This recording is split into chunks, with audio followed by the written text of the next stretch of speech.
Every Sunday morning growing up in Northwest Oklahoma City, I would not be dressed to the nines in my Sunday best and heading off to church. Instead, my father would load me into our blue Plymouth Roadrunner with no child's car seat or booster, or plop me into a plastic milk crate bungee corded to the back of his 3-speed bicycle, long before they had bicycle seats and helmets. And we would head to the donut shop.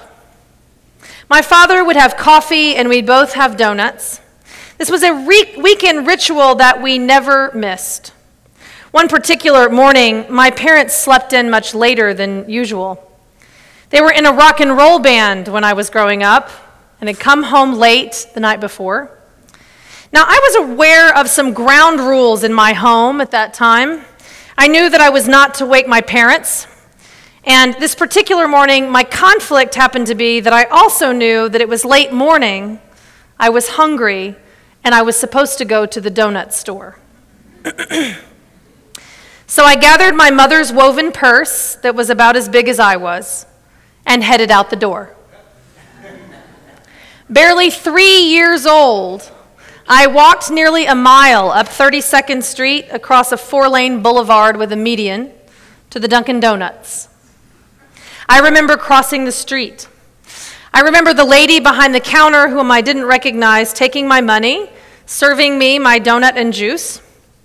After I finished my breakfast, I gathered up the coffee and a donut I had bought for my dad and made the return trip. I remember very vividly the honks of cars crossing the street. And I remember feeling quite proud and really tired as I made my way home, with never a doubt in my mind where I was going and exactly how to get there. Once home, I quietly went back inside the house, not to wake my parents, put my father's coffee and donut in the kitchen, and went upstairs to my room to play.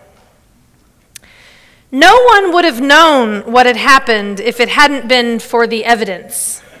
A lukewarm cup of coffee, a mostly squeezed strawberry jelly donut in a bag, and the absence of change from the last $20 in my mother's purse. I imagine my parents piecing together the puzzle of what had happened in utter disbelief. What have you been? We're so glad you're okay and that you're safe and at home. But as you can imagine, this story has reached folklore and epic proportions in my family. So I've actually heard all about how worried they were, even accusational. Who took you? They said. You couldn't possibly have gone by yourself. How on earth did I know the way nearly a mile to the donut shop and home again at 3 years old? I've looked at 3-year-olds over the years as I've aged in bewilderment, thinking, how in the world? And then I look at our independent, strong-willed, and routine-loving daughter, Beckett, now 2.5, knowing, by the way, that there is a donut shop almost exactly a mile down the road from our house. My God is a funny God. Very, very funny. And I just shake my head. Where on earth did that early inclination come from that I would just go by myself?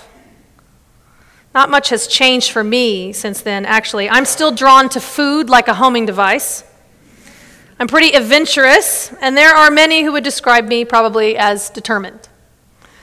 But I wish that we all had some sort of homing device to find a place where we belong, where we're loved and valued and missed. Or as the narrator in our poem this morning, wouldn't it be great if someone served as our life's host or hostess, introducing us to people with whom we could easily connect, a host who would point us the way to where we belong? Most people can remember the exact address and the details of the homes that they lived in when they were 3 or 4. But no matter how old you are, there's a picture of a home that you carry with you, and it brings with it an emotional memory, for some good and for others maybe not so much. But I'm sure that each one of you could walk me through your childhood home in vivid detail. When I close my eyes, I can still see the green shag carpet in the living room that my mother used to rake.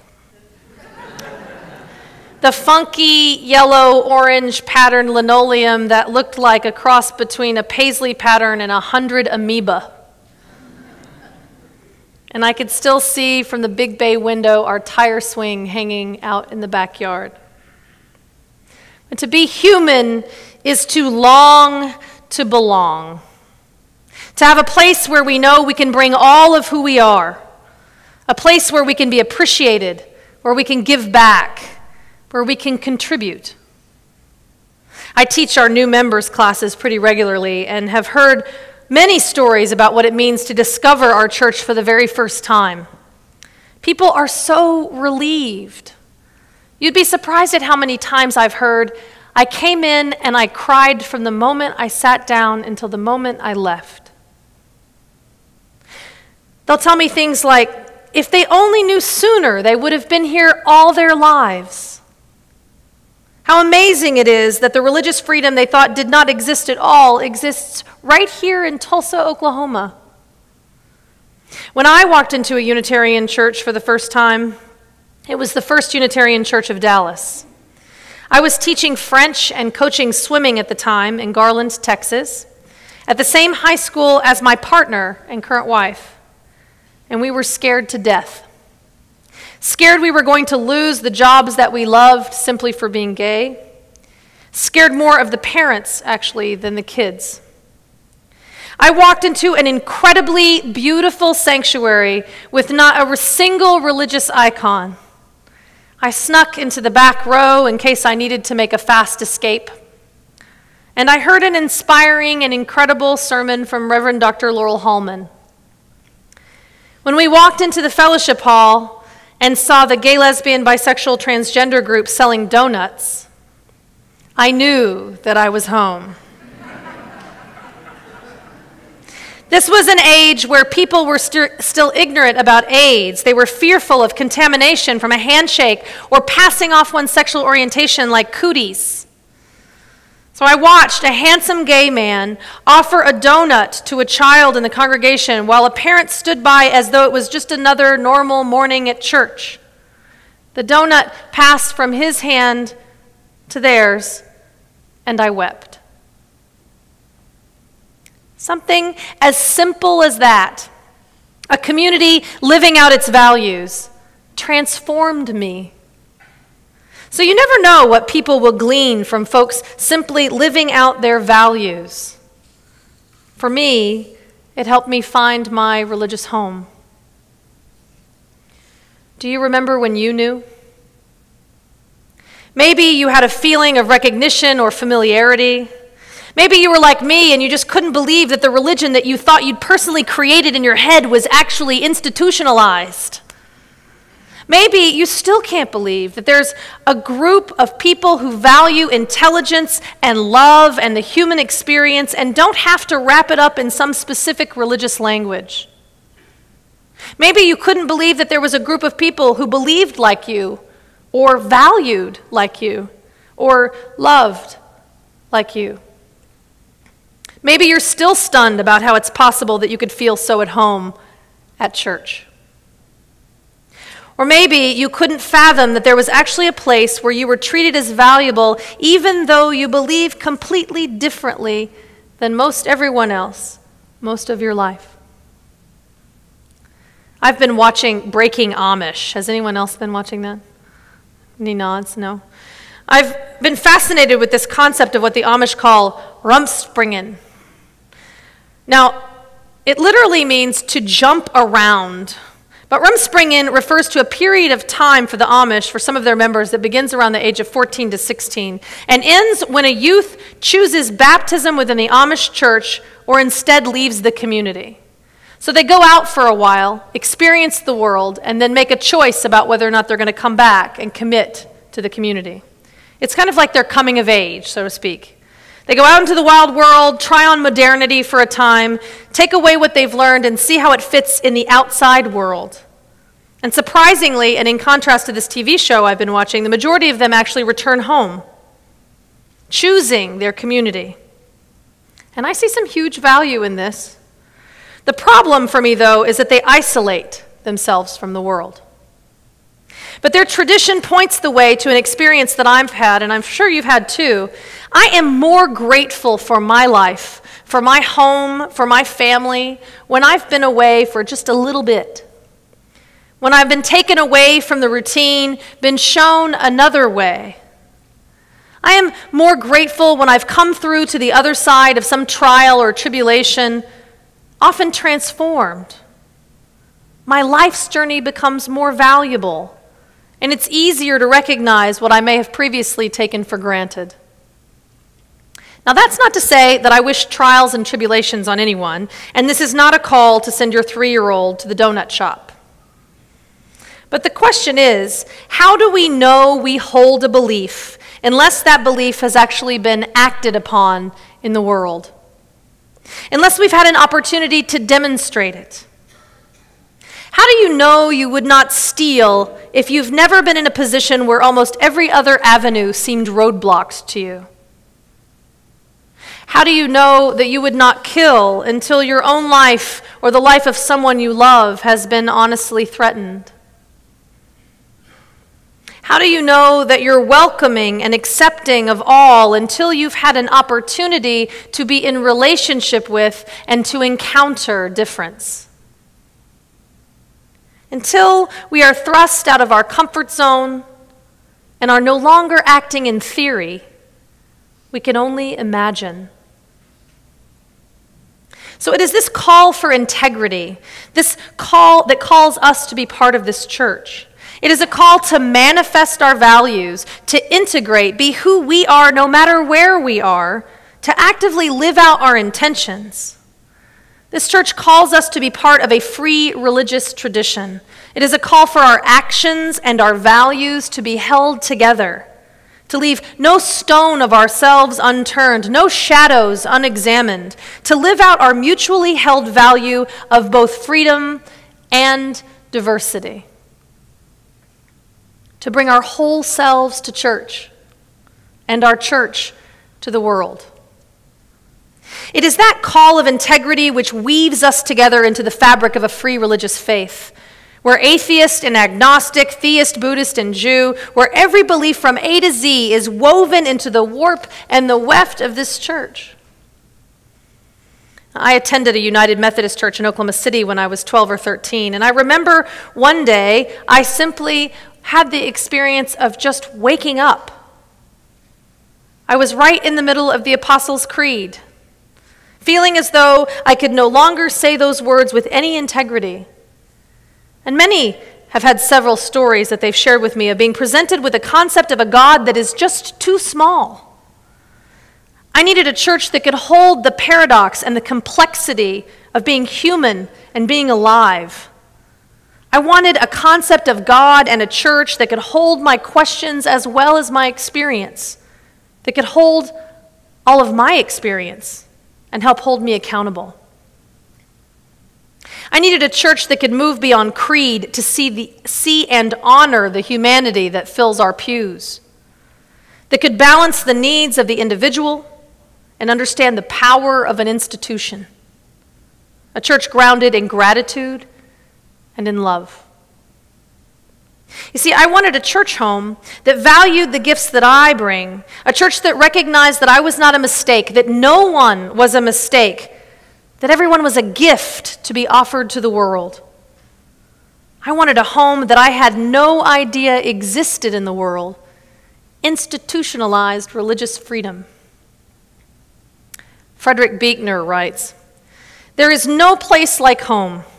What the word home brings to mind before anything else is a special place that is clearly distinguishable from all other places, a place about which you have rich and complex feelings, a place where you feel you belong and which in some sense belongs to you." He concludes, "Home is the place throughout your life where you keep going back to, and it is also a place inside yourself that you spend the rest of your life searching for, even if you are not aware that you're searching." When you are home, when we are home, we are not consumers, we are participants. We are encouraged to step up and offer our gifts to help shape and mold our common direction. As Buechner says, the seeking takes effort, and sometimes it will take going against what is normally expected. And the welcoming home sometimes isn't easy either. It can require forgiveness and being willing to keep one eye out for who's not in the room, holding together the needs of the individual and the needs of the community. You are welcome here. There's a place for you and your beliefs about the meaning of the human experience. There's a piece of the truth that you carry with you that is your experience, your story, that this church needs in order to be whole. There is a gift that you have to deliver to this world, and this church is here to help you find it. So if we are actively living the covenant which binds us together, not a creed, but a covenant, a living document subject to change in your reflection, if we are living out that covenant, then there is a place for you here at the welcome table. Humanist, theist, atheist, agnostic, Buddhist, or Christian, regardless of ethnicity or politics or sexual orientation, education or class or the color of your skin, there is a place for you in this home of institutional religious freedom, if you are willing to risk. I knew you were waiting for the catch. Maybe you're waiting for the evidence that proves those evangelical fundamentalists correct, that we are indeed some kind of cult of the question mark. But let me be clear, we are certainly not. The risk simply looks like this. Along with institutional religious freedom comes the risk of being in relationship, the risk of being wrong, being vulnerable, being responsible and being held accountable. The risk of holding the tension between individual wants and needs in one hand and the needs of this institution in another, so that we can create space for the most freedom and the most diversity that this world has ever known. Along with institutional religious freedom comes the risk of being uncomfortable in your search for truth. But for those willing to take this risk, we offer you a home, a place where you can belong and a place that belongs to you. So how will you participate in making sure that it's available to all those who seek an institution thus simple and thus free? Are you home yet? We've saved a spot for you, but this home might not look like what you've imagined. Now, after my experiences of preaching in many different Unitarian Universalist churches and getting to know folks who attend all three of our services, I recognize some familiar faces in just about every Unitarian Universalist church and definitely in every service here. So let me show you a little bit about what I see from my vantage point of the pulpit. The names and the characters are fictitious, but the truths, I hope, will resonate. See, over there in the back is Grandpa George. He was in the service during World War II. He has long outlived his wife and is quite the ladies' man. He still loves his wife dearly. He begins his day at 4 a.m., often reading the letters that she sent to him every day while he was in Europe. He is fiscally conservative and theologically liberal, and he cannot for the life of him figure out why kids today are putting their personal lives and private thoughts online, or why someone would ever describe themselves as a pagan. He would say he's not much of a church fan, really, but coming here helps him feel part of something bigger. He likes to come to 10 o'clock because he enjoys the old hymns, and coming here always reminds him of the day John Wolfe married him to the most important woman in his life. And even though she's gone, she's still the reason why he gets out of bed in the morning. Over there is Sister Betty. She's got a betting pool going at the Bridge Club here at the church about what color her grandson's hair will be next week. Betty's been divorced 3 times and counts the days to her retirement, which is about 10 years away. Her oldest daughter just got her nose pierced. Her youngest son is gay. She's scared to tell people at the church that she still goes to AA twice a week for fear that she might be looked down upon. She doesn't know if she believes in God, but she believes in surrender. and she knows she can't make it alone. She likes the energy at the service at 11:30, which seems to keep her going all week long. But you might meet her at any of the services. She just can't believe a place like this exists in Tulsa. There's the Coopers over there. They don't seem to talk much to each other, but they always come to church together. Mrs. Cooper helps out with the church newsletter and sells irises from her garden at the church auction. She still considers herself to be a Christian in the real sense of the word, thank you very much, and thinks that Jesus would be awfully disappointed with most of the folks who use that word. You'll see Mrs. Cooper at every memorial service, pouring coffee or punch. She likes to sneak into the service just before the eulogy and is always uplifted by hearing how others were loved and how they chose to live their lives. Mr. Cooper always helps the Garden and Grounds Committee by watering flowers and putting bird seed in the feeders. He likes to come early to drink a cup of coffee and watch everyone come in. And the closest thing that he would call scripture or spiritual practice is his daily commitment to National Public Radio. Their son's ashes are in the memorial garden, and some of them are at the base of that tree that you can see out the window. They've always pledged to this church every year since the first week they came. And every March, they donate the chancel flowers on their wedding anniversary. There's Brother Jim. He's a Buddhist. But if you saw his shrine where he meditates, you might think that he worships John Lennon. There are just as many pictures of John as there are statues of the Buddha. He plays guitar and will always volunteer to play at church functions or volunteer at the book table or lend a hand in the kitchen. He loves to go to dinner on Wednesday night because the crowd is smaller and he can remember their names. And he's taken just about every class that our intern has offered this year. And there's Sister Molly. She doesn't really know what she believes, but she loves to sing. She knows she's going to have to figure out something this year for her coming-of-age credo. School seems to be harder than it's ever been this year, and her parents are getting divorced. But what she knows for certain is that her family includes the youth room, and that when she's singing with the choir, it's the closest thing to feeling holy she's ever experienced. And there's Fred. He sends an editorial to the Tulsa World nearly every day. He's been a humanist his whole life.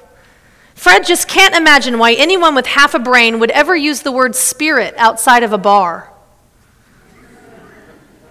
But he loves this church and the people here. And no matter what cause he's fighting for in this city, he knows that someone from this community will likely be fighting it with him. And he would fight to the death for people to have the freedom to worship however they choose, even though he most often chooses not to. But he's willing to give of himself and to stay in the conversation. There's sisters Beth and Amy over there. They just adopted a little girl from China. Beth has breast cancer, but she's a survivor and hasn't talked to her own mother in years. They're both helping to support the church auction, and Amy teaches Sunday school. They have a ritual as a family of lighting a candle of gratitude before dinner every night. And there's Andre. His whole family thinks that he's joined a cult. They can't imagine why on earth he would want to be in the minority on Sunday too, when he doesn't have to. He knows the words to all the Baptist hymns, but he can't imagine a God who would want to see his people separated on Sunday morning, and thinks that the church should reflect all of God's children, even when it doesn't come easy. He volunteers at our partner schools. He loves to talk politics, and he can't wait for the day when he's finally invited over to someone's house or out to dinner, because then he'll know he can stay. And there's Mr. and Mrs. Johnson. They have a small house in Maple Ridge and are buried in debt. Their kids are away at college, and even though they miss them every day, they couldn't be happier to have some time to themselves. They have both served on boards at one time or another, and they always will volunteer to run anything at the church when no one else will. And there's an empty chair next to me. I didn't even know Unitarian Universalism existed until I was out of college. I have been a Christian, an agnostic, an atheist, and a rational mystic. I've walked on fire, been on silent retreat, and shared a pipe in a sweat lodge with a Lakota leader. I have a degree in philosophy and am fascinated by religion, by the ties that bind us together in our humanity. Before I actually found this church, I read Emerson and Robert Fulghum and knew about Elizabeth Cady Stanton and Susan B. Anthony, but I had no idea that any of them were connected to this tradition. But when I walked into All Souls, I knew that I was home. I knew that the people within the walls of this church, despite any quirks and eccentricities, got it. A congregation that understands that there is richness in our diversity, that religion is bigger than doctrine. A congregation that understands that we are all connected and that my experience of this life is in fact dependent not only on me finding my calling and my gifts and spending them in this world, but this world and my life is enhanced when everyone else does that too. A church that understands that when we suffer, when a life goes with their gifts unspent. I had discovered a church that was a family not created by common blood. It was a family created in our covenanting together, to live out our lives in search of truth, to spend our lives committed to make the world a better place, to spend our resources seeking hope and love and justice. It was a church family committed to focusing their time and talent and treasure, a church family focused on loving relentlessly and helping others to do the same. So if we are living out the covenant of this church, then we are consistently working to welcome the stranger as living members among us in this great family of all souls. So welcome home, where each day we renew our commitment to gratitude and to hope, where each day is an opportunity to make a difference with our lives. Welcome home, where Jesus' radical message of grace and justice stands beside those of Gandhi and Buddha and Martin Luther King Jr. and all the helpers of humankind. Where your religious tradition is not carved in stone and your life speaks volumes to add to our story.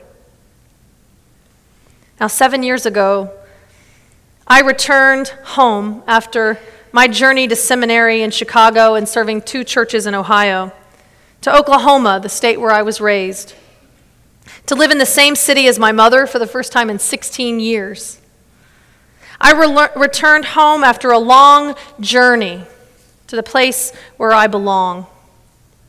Now, whether this is your first time to this church or whether you've been coming your whole life, I challenge you today, following the service, to approach someone whom you do not know and ask some questions with curiosity and attention. Where have you been? How did you come to find this as your church home? The path is not always evident, and I'll bet the journeys are interesting. But tell someone about it, here or out in the world, about your journey and how this community makes you feel at home. Someone else might be looking for a home, for a place to be. Because to be human is to long to belong. And the only difference between longing and belonging is the be. We have to be who we are and make space for a room full of others to do exactly the same. That is home, where we can share where we've been, tell our tale, share our convictions and our passions as much as our opinions and our ideas. So take a seat right here at the welcome table and get in on the conversation. We're so glad you're here. Welcome home.